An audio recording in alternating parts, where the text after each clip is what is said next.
ورحمۃ اللہ وبرکاتہ۔ ایک آدمی کہتا ہے جی میں اپنی بیوی سے بہت خوش ہوں اور مجھے 80% یقین ہے کہ میں نے اپنی بیگم کو یہ الفاظ نہیں کہے طلاق کے یا تم میری طرف سے آزاد ہو، صرف 20% شک ہے، تو پھر اب میں کیا کروں؟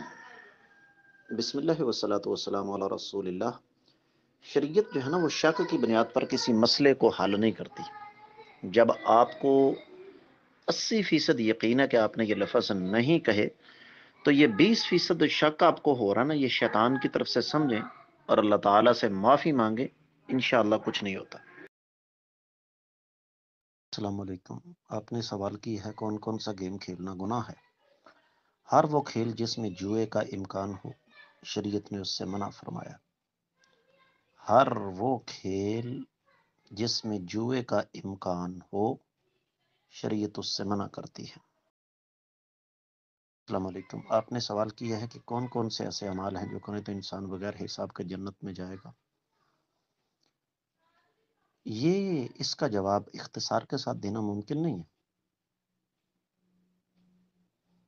اصل چیز یہ ہے کہ جب آپ قرآن و حدیث کے مطابق عمل کریں گے تو انشاءاللہ اللہ کے فضل و کرم سے آپ کو وہ اعزاز حاصل ہو جائے گا جو آپ حاصل کرنا چاہتے ہیں۔ السلام علیکم ورحمۃ اللہ۔ سوال آ گیا ہے کہ اللہ تعالیٰ ہر جگہ موجود ہے، اس عقیدے کی وضاحت کر دیں۔ بسم اللہ والحمد للہ والصلاة والسلام علی رسول اللہ وعلی آلہ وصحبہ ومن والہ وبعد۔ یہ عقیدہ رکھنا کہ اللہ فی کل مکان، اللہ تعالیٰ ہر جگہ پر موجود ہیں، یہ غلط بھی ہے اور درست بھی ہے۔ اب یقیناً آپ کے ذہن میں یہ آ رہا ہوگا کہ ایک ہی بات ایک وقت میں غلط اور درست کیسے ہو سکتی ہے؟ بالکل ہو سکتی ہے۔ میں اس کے لیے آپ کو سمجھاتا ہوں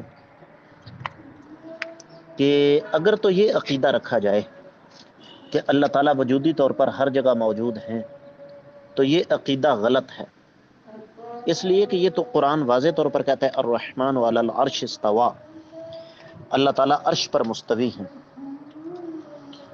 اور اگر یہ عقیدہ ہو کہ کائنات ساری کی ساری ایک کتاب کی شکل میں اللہ کے سامنے کھلی پڑی ہے، کائنات کے ذرے ذرے پر اللہ کی نظر ہے، یعنی اللہ تعالیٰ اپنے علم کے اعتبار سے ہر جگہ موجود ہیں، تو یہ بات بالکل درست ہوگی۔